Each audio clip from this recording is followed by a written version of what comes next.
Hello, my name is Julian Krozel, and this is my art show that I've been working on for the last couple of years of my life. And let's get started. All right. In front of the show, this is how you enter the front door, and right in front of you is a standing figure. Now, I painted a series of 5 of these standing figures, and this is one of the last ones. This is towards the 4th or my 5th standing figure. And I'd like to start with the background. So the background, we got a red, orange, and yellow background. But what many people don't see is the layering of paints you have before you get up to this coat. So, oops, that's me. if you take a close look, you actually have some purples peeking through, and you got some greens up here. So for the first coat of paint, what I did is I painted purples on this side and greens on this side. So you're always going to shift from left to right. So, and then on the bottom I have some blacks and then some darker purples. So first coat I did that, and I used this technique called dry brushing, where I'd paint orange and red on top of that, where you have this neat effect where you see the undercoat of the paint peeking through on top, which is how you get this cool effect of you see the multiple layers of paint, which makes the piece look more professional and gives it multiple layers. I also always like to add techniques where I scrape in with either a fork or the back of my paintbrush, pretty much anything that I have around to add mark making to make it look a little more interesting. I always like to add signature drips in my pieces, so if you notice up here I got some drips where I add lots of water to my paint, try to bring drips. Got a little bit down here. So I think I've covered the background pretty well. Let's talk about the figure. So the background and the figure correlate very well because you have very similar colors in both the figure and the background, although there is a shift. So as you notice, the light source is coming in from this way, where what I use is this technique where I take just the tubes of my paint and I pop it out. So there's a lot lighter colors over here, which pops it out from the light source coming in this way, and the colors shift this way to darker colors to make the leg appear that it's round. So it goes behind here and then it pops out here, and this is lighter. And yeah, the face, on my figures I didn't really emphasize having any facial features being too noticeable. So I kept the face very simple, sort of abstract, where you could make out maybe possibly some eyes, a nose, and a little small mouth. But what's the concept behind the standing figure? Well, originally I started just doing portraits, as you can see right here. This is where my art career took off. My dad would come home from work every day, and he'd work downtown at the moment, and he worked out of his own art gallery. So he would work at a different job, but he would sell art on the side, and every day he'd walk to work. And this was during the COVID riots and the BLM riots, and 2020, 2021, kind of huge mess in Portland, Oregon. And he always come home with a different expression on his face, either in a bad mood or always another story to tell of some crazy story of his shop getting broken into, and he had to eventually move out because it just was boarded up, and just the combination of the rioting and the homeless and just the culture of downtown Portland was at an all-time low. And it just was a great way to capture my dad's expressions and moods from coming home after work, and that's how I captured it with different portraits of him. I would just do the very basic portrait, and then eventually I'd try to get a little more better with the composition and throw in some hands and work on different angles with head tilts. And I use a lot of different mediums. I'd use Conte crayons, pencils, graphite. I love charcoal. Charcoal is my favorite medium to work with when it comes to drawing. So the standing figure came out of the 2020 because you started here? So I started with just drawing. Started with just portraits. I did this for a couple years. I still do it. It's just a simple way to clear your minds. If you're worked up, you just sit down, and my dad's willing to model for me, and I usually just do a couple drawings. All these drawings, when I draw pretty fast, so these take roughly 4 to 8 minutes. I'm never drawing more than 10 minutes for one of these, so each of these doesn't really take me very long. So when I draw, I usually draw 1 to 2 portraits, maybe 3. It takes 15, 20 minutes at most. So it's not a very time-consuming thing. It's just a good way to express myself and, create something from nothing, which is always fun. But Julian, you kind of wanted to work bigger and bigger and bigger. So instead of having big faces, you took on more of the whole figure. Well, yeah, so I started with the faces, and then I wanted to work more with hands. And since I was so stuck just doing faces and hands, and I really wanted to start pushing the composition, and when I got to painting, I also went from just drawing portraits to painting portraits. So there's a lot of portraits around in my paintings that I will talk about. And it kind of shows the progression of how I went from drawing to portraits, and then eventually I wanted to push the composition and draw more of the figure. So I started with a bunch of drawings of my dad in this pose, and then eventually I thought I should paint it and try to push the more figurative work and work on, you get some legs, you get hands, you get shoulders, you get a composition and a background. So I had to move away from just basic portraits to more composition pieces with including the whole figure, which was a challenge for me, but I felt like I've already done so many portraits when it comes to drawings and portraits and paintings that I wanted to expand and reach out. Now you say this one right here is your dad, but is it, for me, I kind of get like a theatrical setting. Is that something that you were looking at when you were painting, when you started off with it? So yeah, I'll take you through the steps of how I approach painting. Okay. I usually always start out with just a rough pencil sketch to get my proportions right. And when it comes to where I start, it really depends what I'm feeling. Sometimes I'll work on the face, but eventually I try to warp everything together in some sort of way and make sure the proportions are right. And when it comes to what colors I use, we have 200 paint tubes in our garage, thousands of dollars worth of paint. So very grateful for my dad supplying all the materials. So, we have 30 different shades of blues, and 10 different shades of the color. So definitely helps out not, having to mix, all the colors. It's a very time-consuming process. But looks like you built the frame to each one of these too. Yeah, so everything is, so I'll show you later. We start the huge rolls of canvas, we tack it to the wall, we white gesso it, we get stretcher boards, we stretch it, and then we frame it. So the whole process is, I do as much as I could. Obviously I didn't make the canvas or the wood for the frames, but I cut it, I screwed it in, so as much as I could do, I created it. So. Now, when I look at each one of these give me, and I hope it's not rude, almost as though there was, it's almost like a clown kind of in the face. Each one of them gives me that look where I look at it and I see kind of like that sad pain, but it's meant to try to also be bright. Yeah, so what you see is, you can see both of these, the eyes, they're just big blue blobs.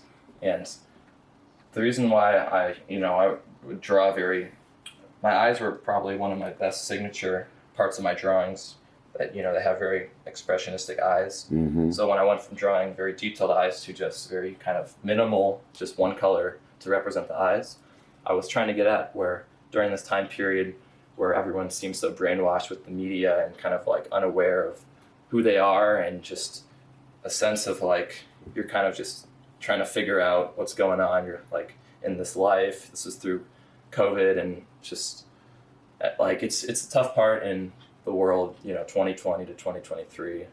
The transitions were tough. So the eyes represent a sort of a loss of feeling in society and yourself, and you're kind of just stuck in this until you figure it out. So maybe I'll start painting with more details in the eyes. I noticed that your shirt is even of one of your paintings. I made some shirts with this airbrush. It's pretty fun. It's like a miniature gun that has pressured air, and you put paint into it, so it's like a miniature version of spray painting it. So you can get some nice details. Well, let's go on to the next one. Yeah, let's go this way. We'll come back to those two. Okay. Let's go, let's take a look at, since we're on the portrait theme, let's go into here.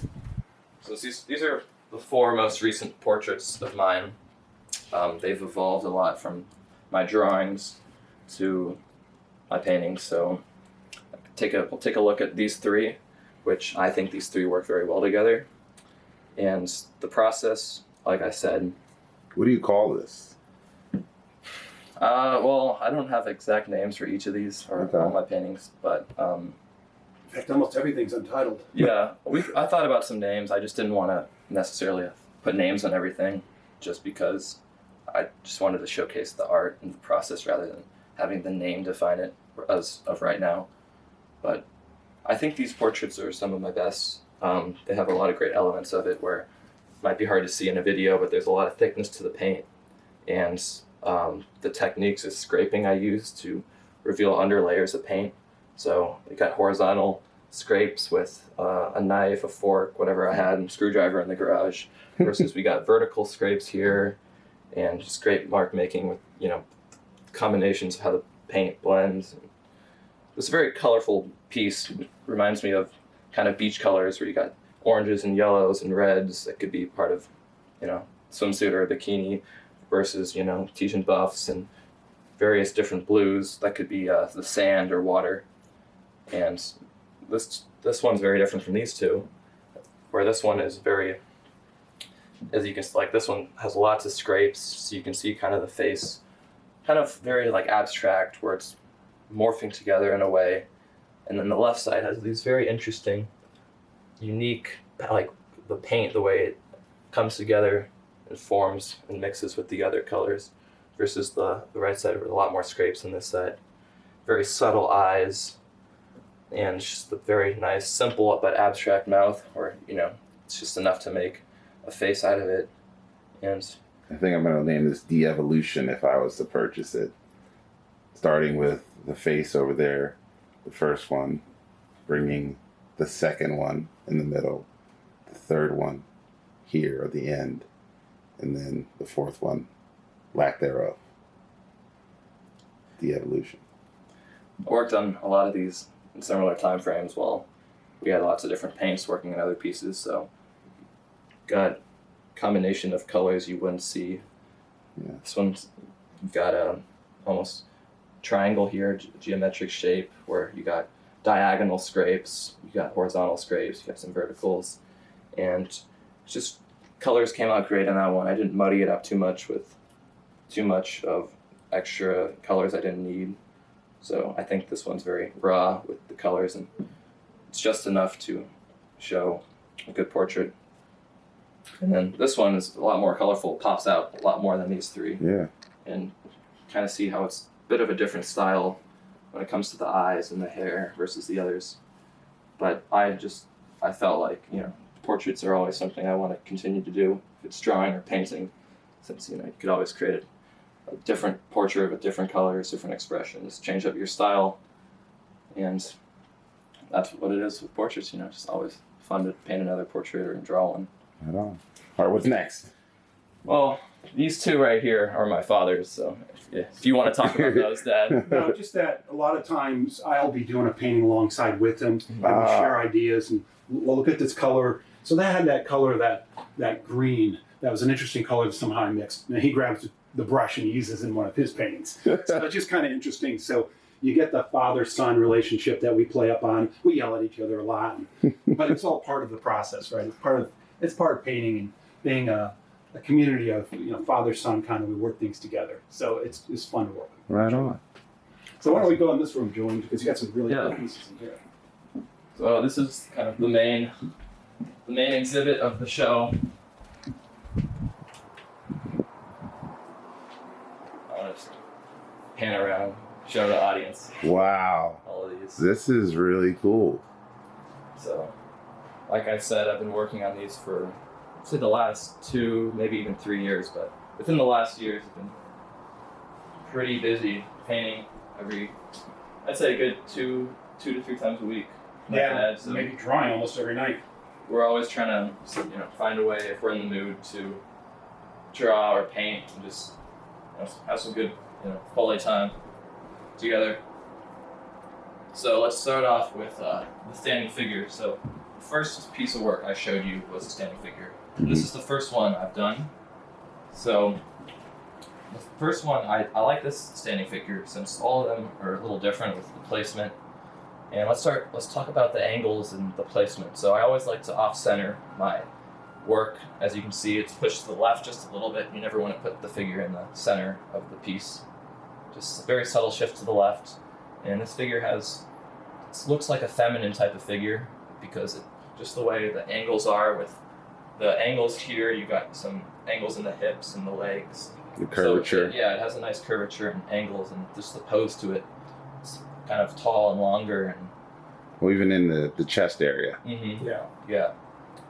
And there's just a lot of great colors in the figure for the first one. A lot of greens, purples, and blues that I think correspond really well together, and just the mark making.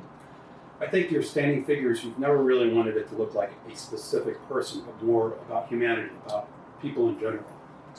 Yeah, as you can see, this is probably the most facial details I added, where you can make out a face, but it's up for your interpretation of what you see in it, where it's emotions or what she or he or whatever it looks like. So I think the figure is I tried to capture with. I didn't need facial expressions rather than trying to capture the whole figure and the body and the expression of the colors and how it works with standing with the background. I originally just left the background white, and I realized it just was too raw. The canvas was just too much, and I got some light colors in the back. So we got some light blues, some light greens, and then on this side I shifted to some light pinks and then light blues again. And then what I did was the technique where I painted white all over, and you can still see the background shine through. So I did some dry brushing techniques and added a lot of water to the white to capture the underlayer of the paints. Awesome. The bottom of it's really cool too. You got a very abstract kind of like all the paints really pushed in together, and the way the feet where I really use like some marks to just kind of make the feet just, it's just kind of interesting. And then I always like to add a horizontal to my pieces to make it have some sort of, standing on something. So it's not just a floating figure and with a background. So it all comes together with that. And that was the first figure I did. Now, tell me about this one. We'll come back to this one over here, but I want to know about this one right here. Okay. Because I actually really I'm digging this one. Yeah, so I originally was just going for a figure, another simple figure, which I started painting this one. And what I did here, I just got a lot of paints, I got big brushes, and I just went with big marks and a lot of water, so you can see a lot of drips, and then even raw canvas, which a lot of people might think this might be an unfinished piece, even though I decided that it's very well finished. I don't think it needed any more work to it. So I originally just painted the figure on the left, where I got a lot of great dioxide purples, I got some teals, some turquoise, some blues, some magentas. So I think the color palette worked really well with the blues, the teals, and the purples. They work really well together. And everything sort of formed where you can make out an arm coming down here, very subtle hand, you can see a leg. And with this nice raw canvas that just stuck where the drips went around it, that could be the other leg. So I didn't even feel like I needed to paint another leg, since you have one here, and then since you got raw canvas, it kind of just formed another leg.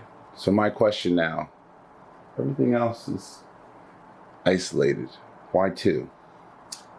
They're singular. Originally, I just was painting one, and I pushed it to the left since I always off-center my figure. And there was so much empty space on the right, I was like, well, what do I do? I mean, it's just the composition needed something on the right to balance the figure on the left. And I was like, why not paint another figure next to it?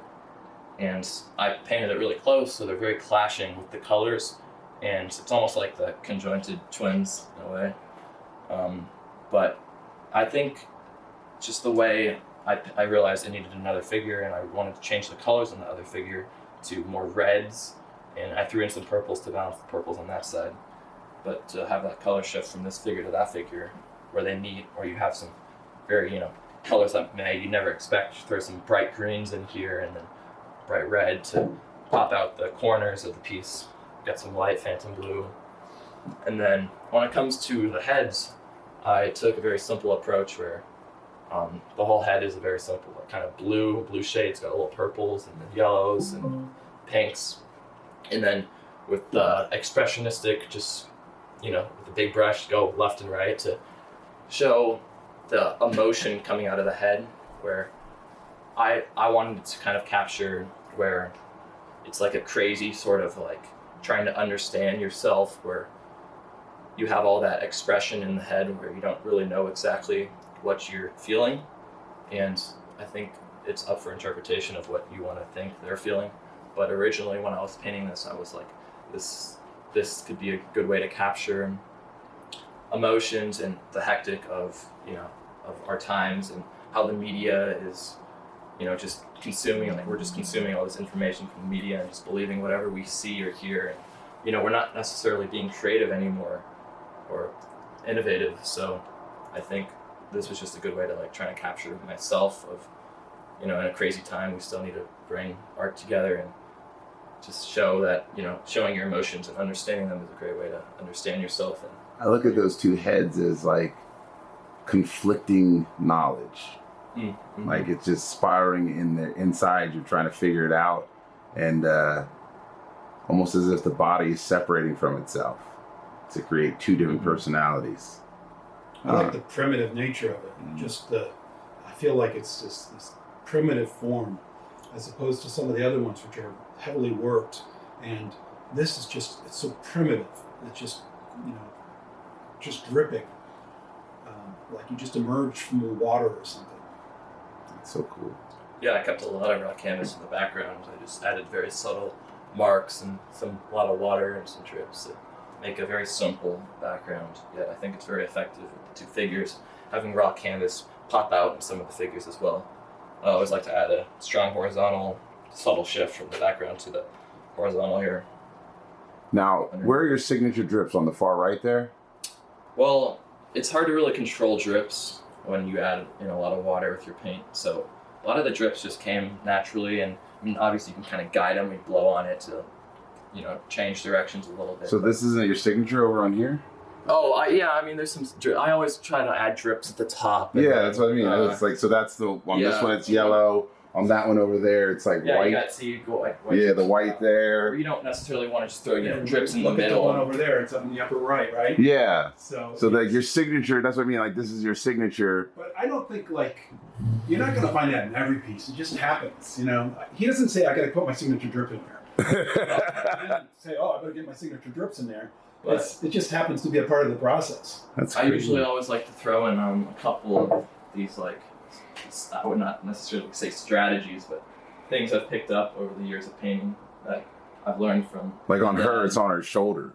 Yeah, you got a lot of yellow drips here, and I thought that was a lot. I didn't even notice Originally, those. I was going to cover that up just because I felt like it was a little too much. I felt like leave it. I thought it was part of the wall that's supposed to be behind her. I didn't even notice them. So yeah, sometimes just drips appear, and you have too much water on your brush, and I never really like to just go over things multiple times and just cover paint on top of paint, since I just try to keep a lot of the raw elements when painting, or sometimes accidents, as you like to say, and just incorporate it in the piece. So yeah, kind of crazy.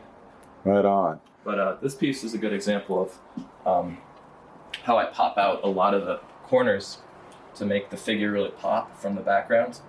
So you can see we got some bright yellows here, which kind of leads into the yellow and the kind of greens, the lighter, dark, like what is that, like a mustard green, pale green type, which you see the blue background pop out from top of that.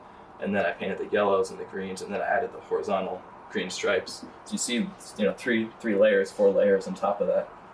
And a lot of people don't understand that process in art, where people like to just paint one layer of paint on the canvas and say, hey, that's it's done, that's how I'm gonna paint. But I think layering is a very important technique to really just show all the different steps.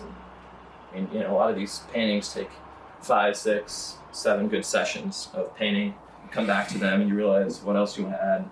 How long do you paint for? You said 7 sessions? Well, it depends on each piece, but every session I like to good hour or two, depending, and then I'd say a good hour or two session is what I usually do when I paint with my dad. Do you lock yourself in a room? My dad and I, we have this whole garage set up, so we tack the huge canvas on the wall, we gesso it, and Yeah, so this is my last. This is a good way to describe how So the process we works. got 100 yards of this canvas. It's just raw canvas, Mm-hmm. and then we'll tack it up to the wall. You see the tack marks, and then we'll white gesso it. So you see sort of the white gesso, so that you get something to work with. And then later we can decide: do we want to cut it here? Do we want to cut it here? Where do we want to crop it? So that's never part of it. We'll just crop it where we want. But I was working on this and took over and told Julian to sit down. I want to do this piece. Yeah, that goes that way sometimes. It's, no, this one's mine. This one's mine. Okay?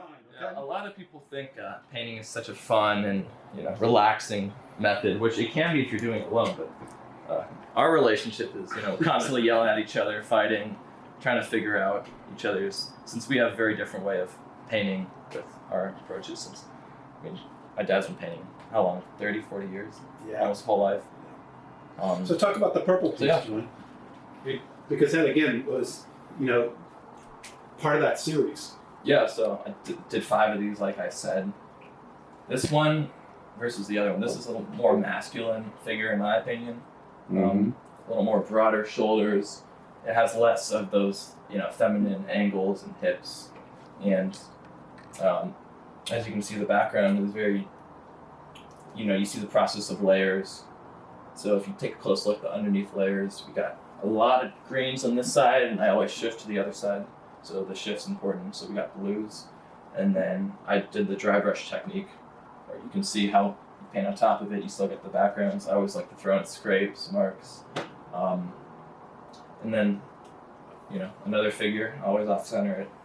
I changed up the colors on this one. I thought lighter blues and greens and yellows would pop really well with the darker backgrounds of the blues and purples. So I think the figure is well done, how it works with the background.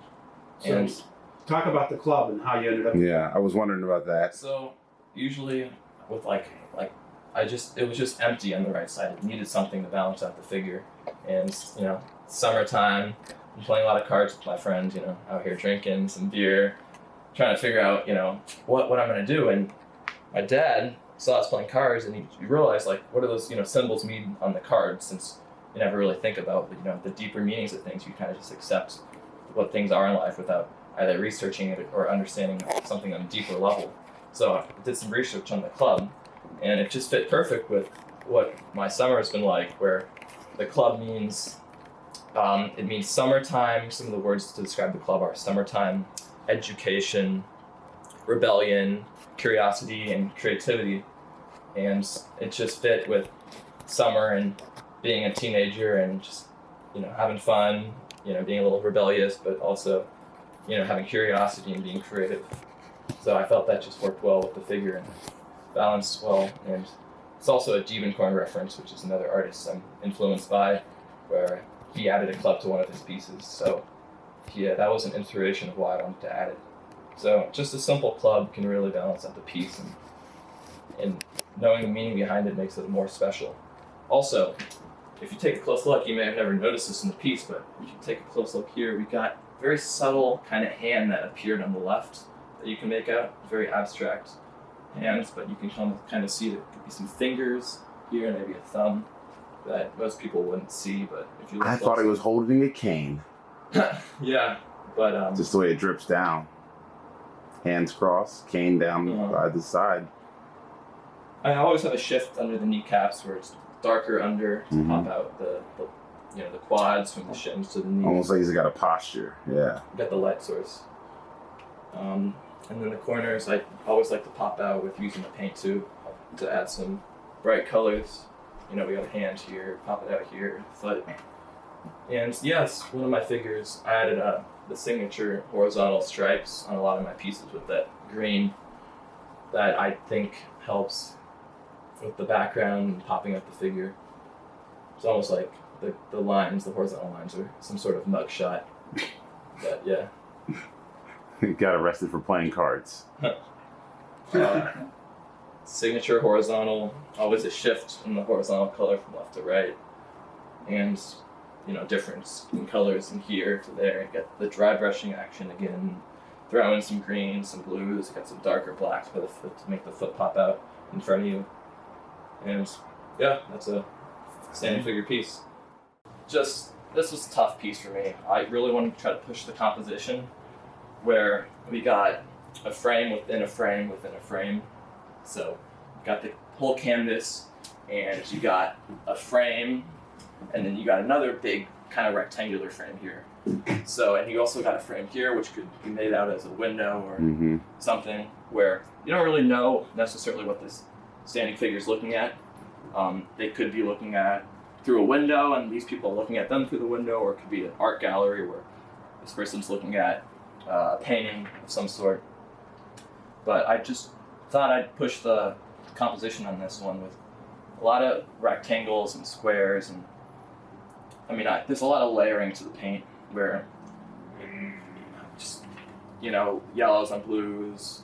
I mean, yeah, there's just very subtle color shifts, and I think there's some really good marks making, like, you got the way the figure and the feet just blend into the floor, where you got some sort of very expressive marks with the paintbrush, and just some sort of things that just appear that just, you kind of just realize, like, oh, that's cool, let's just leave it as that when you paint. You don't want to overdo certain details, like, didn't even necessarily need to finish the arm here or the feet. Kind of just flowed into the piece. And this doesn't have much detail on the face, but these two people do. So I just really want to try to push the composition on this with the colors and the shapes, and try to make a more push composition piece. Yeah, this one took a long time, a lot of paints, just have to be patient. Probably took a good 3 weeks.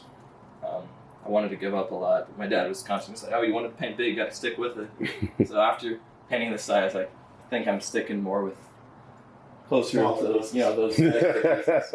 But I don't know, felt like it was a good learning Go big or go home, and you're like, you gotta give it a try. You gotta experience it, right? You gotta see what it's about. So yeah, it was a good learning curve. I think this piece has a lot of great elements, but it's very different from my other pieces. So this was one of the first figures I actually did before I started the standing figures.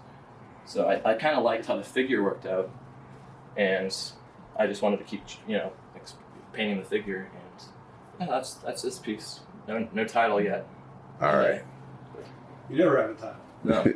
No title. All right, meat and potatoes. All right, let's go to the last one over here that we didn't get to. All right. You're just going to tell me about it. It seems very... Rigid. Yeah. Okay. Well, it's a seated figure, so instead of a standing figure, got a couple seated figure paintings. Yeah, this one just seems very, I don't know, kind of not what he was going for originally, or just you just kind of went with it. It's okay. So the face turned out amazing, since it's not overly done with the colors. You have a very similar shift of the colors, where you got the lighter of lights of the whites to the pinks to the darker reds, and there's very subtle, like the facial features are very, like the lips, they turned out great. It's just a simple little brush stroke of red with the combination of the pinks up top, and the nose, it's not overdone. It's very, like, it's got the slightest eyebrow here, so the face just turned out good. It's just really great face, didn't need too much detail. But Jillian, Just appeared. this piece was based on a painting by Theophilus Brown, who's a famous Bay Area figurative artist who did this piece, which is, something that's in my collection of art from, I got this in Santa Monica, and I eventually met the artist at his home, and he would critique my artwork. And so we would look at this and get reference to it, and then we'd go back to this, and it influenced the pose. Everything was influenced by that artist. So it's really got that embedded in it, and that's why these you made up. That he makes up. So he's making that up. Yeah. Here he's basically starting with the pose provided by different artists. So it's really got that, which is why it's different than the others, right? Okay. You know I need to mention on some of the hallway I haven't shown yet. You're talking about how you painted face. A lot how of you them painted are background. That's influenced true. by- That's true. It doesn't look anything like the original painting, but the pose is the original painting. So you were getting your inspiration from externally instead of Yeah. your own mindset. Yeah. Okay. All right, that's why I said I was like, it just looks very And it's different. different because It of just- Yeah, it's like Right? It's different because of that. didn't flow, and I was like, well, that doesn't look like. I mean, even the girl over there, I still feel like there was. More of a flow. Yeah. Well, that the girl I was inspired by one of your old paintings. Yeah, very, very old painting I did. Oh. So Because a lot of my pieces are influenced by, But the artists. first two paintings, okay, so he was doing a lot of drawings. Yeah. And the first two paintings of the seated figure in the front and this was, we went from doing the drawings to let's look at some books of paintings that we like, and let's look at some paintings that I did a decade or two ago that you like. Now, do something with that as sort of the stimulus. Do something with that, So then eventually he let go of that. He's not being influenced by my old painting or painting from the book, and he's just going on his own. Okay. So it's part of the process of going from drawing to painting. Well, I don't know how to paint. Well, why don't you look at somebody else's painting and paint like that? And then letting go of that and moving forward. Almost like, Training wheels. or just becoming a man. Like Yeah. you start off real slow, like, hey, I'm just going to emulate everything Dad does. And you're like, you know what? Slowly I'll become my own man by I'm doing on my own. other Forget about things. that. Yeah. Forget about Yeah. that. This You've is- learned, Yeah. and now you've got to go walk out on your own. So So, this is more a learning. okay. Does that make sense? Yeah, absolutely. It makes a lot of And you sense. felt it. You felt the. Yeah, I was just like, these I can see are his. This one doesn't seem like yours. That is totally him. Yeah. Whereas that sort of something about that's like Yeah. two different people did that. Yeah. It's just you were at the nascent stage, just trying to paint for the first time. Now the drips and all these other things were kind of cool. Yeah. Like anything like the original painting. Yeah, you gotta always remember that even though you're influenced by this, obviously I sort of copied from the original. Mhm. I always change the color palette. There's always certain things that are Different nothing shade. like the original, because you don't want to copy paint by paint exact proportions from the original. Well, this ain't paint by numbers, man. No happy Yeah. trees here. So So old of a reference. Doesn't even know. yeah, no, but what else about this? It's just the shading and the shadows, or the chair, how it pops out with the front legs and how it pushes back with the back legs. And got this very well done background with the layers. Still the strong horizontal. Always a strong Yeah. horizontal to form a parallel piece. lines. Like how the leg goes off. The way the knee is like pushed up, it's like almost like too high. It's like I like the So- dry brushing of the shirt because it was blue underneath, and then you put the black on top of it, and it adds a vibrancy to the shirt. I don't. and also a very nice shift in the hand from the light colors on that side to the darker colors on this side. It's very simple hand, it's just very effective, where you can see this hand being pushed in front, where the arm is pushed back to the shirt. So it's just the way it pushes out on the 2D canvas. Julian, I feel that you were 3D. very tight and timid and shy, and very tight with your brushstrokes, where you've really loosened up. Yeah. You've let yourself go. You know what I'm saying? And that was more like nervous. I got to try to get this right. I've got to try to do this right. And it just shows that you were at a different stage where you were worried that no. And so there's a little bit of a stiffness to things. Even that leg is pretty stiff. Mm-hmm. It's got a stiffness to it. All right, let's finish up with your front two pieces, and then I'll turn off the cameras because I don't want anybody knowing what I'm discussing price wise. Okay. These were some of my first paintings, both influenced by your original paintings that you did 20, 30 years ago. So when I first started painting, I needed some sort of influence or something to paint. I'm not the type of guy to just have super creative, I'm just gonna paint this whole scene from imagination. I need some sort of reference. So it helps, I thought it was a great idea to paint one of my dad's old paintings where I change up the colors obviously and the composition a little bit, but if you look at these two paintings that my dad did originally, you could see that they're very heavily influenced and similar.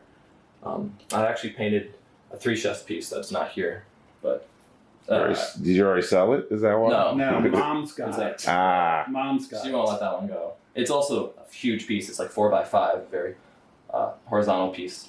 which is You just make sure that you get it back in the will. no. Yeah, mom takes what she wants out of the collection.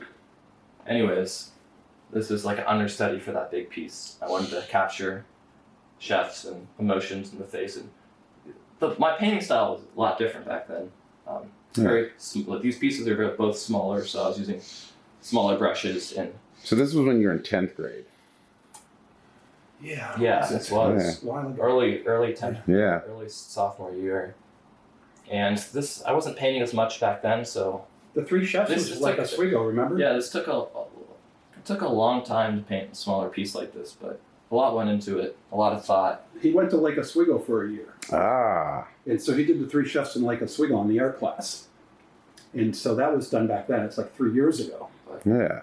The meaning behind it, where these could be represented as my two parents, kind of looking in from the window, or the composition, you got a frame within the frame again.